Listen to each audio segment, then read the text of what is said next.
Have we created a modern world that destroys our brain's ancient wirings? From work to school to bills to fast food, all while engaging with instant gratification apps in between, our brain is definitely undergoing a transformation unlike anything else we've ever experienced before. But is this transformation helping or is it destroying our brain? So in this video, we'll be discussing the three basic structures of the brain and their functions, as well as the ancient secret symbolism, unlocking hidden truths about the brains that our ancestors tried to tell us about, and the long-term dangers of brain imbalance and its long-term impact on society and where we're headed as a society if this continues. So with all that said, let's dive into it.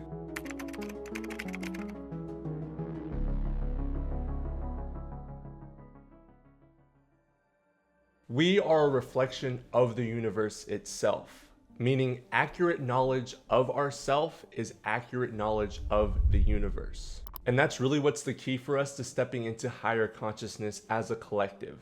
Because like I talked about in the Law of Correspondence video, we are a holographic integral part of creation, meaning we make up the individual units of the whole collective consciousness in the universe. Just think of it like the computer or the cell phone you're watching this video on. If the majority of the components in that computer or the phone that you're watching this video on are working properly, then the output will be a functioning phone or computer with high resolution so you can actually view the content. But if the majority of the individual components on the device you're watching this video on aren't functioning properly and firing together, then what will happen is a broken device where the quality and the content that you're viewing this video on won't come out clear. And this is largely where we're at as a collective in today's society. And it's also why, like we talked about in the last video, why understanding the human brain and its structure and the functions of the structures of the brain, that's our only way out of this mess. So like we talked about previously, the human brain is essentially constructed of three components. This is the reptile brain, the mammal brain, and then the human brain. The reptile brain consists of the brainstem and the cerebellum, and it's responsible for our motor skills, basically our instinct for survival and the fight or flight response, which is responsible for making a decision when you're confronted with a survival-based situation, whether you're going to fight, stand your ground, or you're going to run away and get the hell out of Dodge, which is also why this part of the brain has been called the stress complex of the brain. And then above this part of the brain, you have the mammal brain, which is responsible for helping us experience emotions. And by liking this video, you can trigger my mammal brain to experience the emotion of happiness and wanting to make more videos like this, as well as give yourself some boost of joy because we're all connected. Anyways, above this part of the brain is the human brain or the neocortex. This is responsible for our higher order thought functions, which essentially helps us tap into reason-based thinking, like logic, compassion, and creativity. It's basically responsible for all the thought functions that truly make us human and separate us from the rest of the animal kingdom. And we can study the human brain even further and discover that it has two halves or two hemispheres. The left hemisphere and the right hemisphere. You've probably heard this as the left brain or the right brain. But what are these two hemispheres of the brain actually responsible for? Well, the left hemisphere of the brain operates like the male half of the brain, and it's responsible for logic, science, and analytical thought. Basically meaning it deals with everything rooted in the physical world. In contrast, the right hemisphere functions like the female half of the brain, and it's responsible for the holistic, intuitive, creative, and compassionate thought functions we perform. Basically meaning it deals with everything rooted in the astral world. And a properly functioning brain has a balance between the two halves. Neither one dominates one side or the other, because we need both sides and hemispheres working properly in their intended roles in order for higher consciousness and our higher selves to come online. So then naturally this brings up the question, what happens if we engage largely in the left hemisphere functions of the brain or the right hemisphere functions of the brain? If a person, through the kinds of media they take in, the people they interact with, or the kind of material they look at, becomes someone that largely engages in the material world and never really looks at the creative side of things, then the left brain completely dominates the neocortical functions and the right brain suffers because of this. And this happens because these two halves of the brain are connected by a bridge in the middle called the corpus callosum. And the corpus callosum's job is to basically send information back and forth between the two halves of the brain. So if the left brain is chronically engaged in with little to no brain activity, meaning if we're dominantly engaged in physical worldly activity around us and there's no deeper thought to anything that's holistic, spiritual, or creative, then the whole neocortex begins to malfunction and it can no longer act in its intended role. And during this brain malfunction, the neocortex will no longer act as the executive command center of the entire brain complex, or the threefold triune brain structure. You can think of it like this. Your brain is like a company. For this example, we'll call it the brain company. Mr. Neocortex, we'll just call him Mr. Neo for short, is the CEO of this company, and he has his middle managerial staff working beneath him. This would be Mrs. Mammal Brain and Mr. Reptile Brain. So creative, I know, just bear with me. Well, one day, Mr. Neo gets sick and has to step down from his position of CEO. And because of this, either Mrs. Mammal Brain and Mr. Reptile Brain has to step in as the CEO of Brain Company. But there's a catch.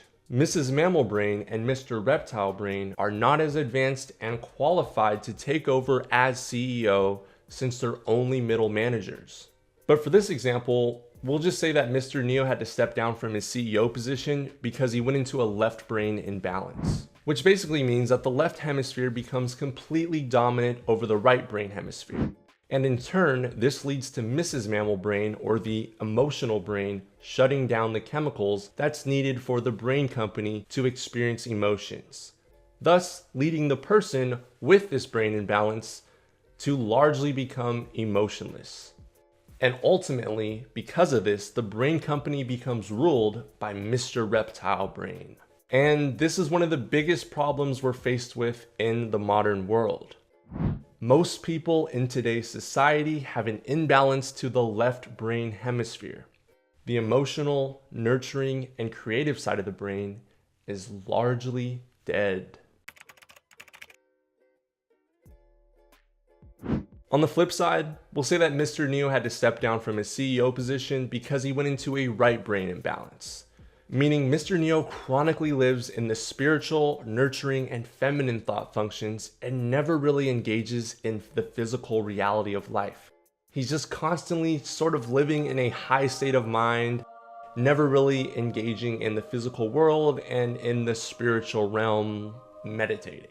Then if this were to happen, the exact reverse situation that we just talked about would take place and Mr. Reptile Brain would get shut down, which allows Mrs. Mammal Brain to then step in as the CEO of the brain company, which then leads the person owning this type of brain to essentially become a slave to their emotions, causing the person to either live in fear or passivity, which leads to the person owning this type of brain to essentially become a slave to their emotions and allowing others to walk all over them. So now that you understand what happens during different brain imbalance states, let's talk about the belief systems that are formed from either having a left brain imbalance or a right brain imbalance. Well, when a person becomes completely imbalanced to the left brain hemisphere, or the male part of the brain, they become a dominator. They want to control other people's actions and decisions. And oftentimes this leads them to becoming aggressive towards others in order to get their way. You can basically think of this as the master form of brain imbalance. Conversely, when a person is completely imbalanced to the right brain hemisphere, the feminine part of the brain, they become self-loathing and feel unworthy. They become far too passive in life, follow whatever orders are given to them, and oftentimes they'll engage in different forms of addictive tendencies, seeking escapism from the realities of life.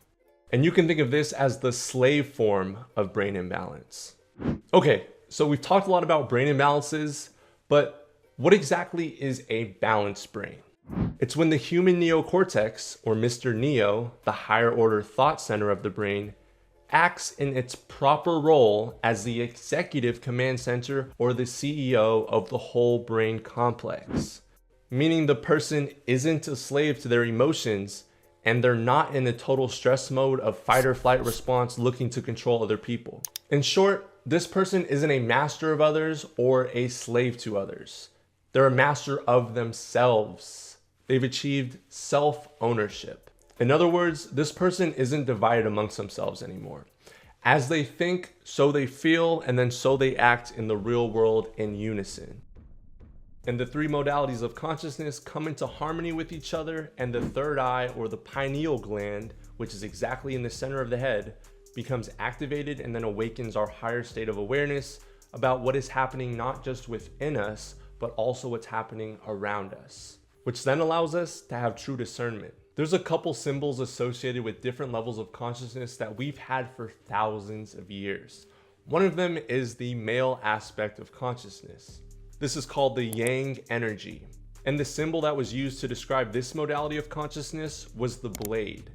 This was an upward pointing equilateral triangle. It's also a rudimentary phallic symbol, and just like it sounds, yes, it represents the male phallic organ. In addition to this, it's also associated with action, with anything that goes outside of oneself and interacts with the world around oneself. And the reason it's associated with the phallic symbol is because it's representative of the thrust force.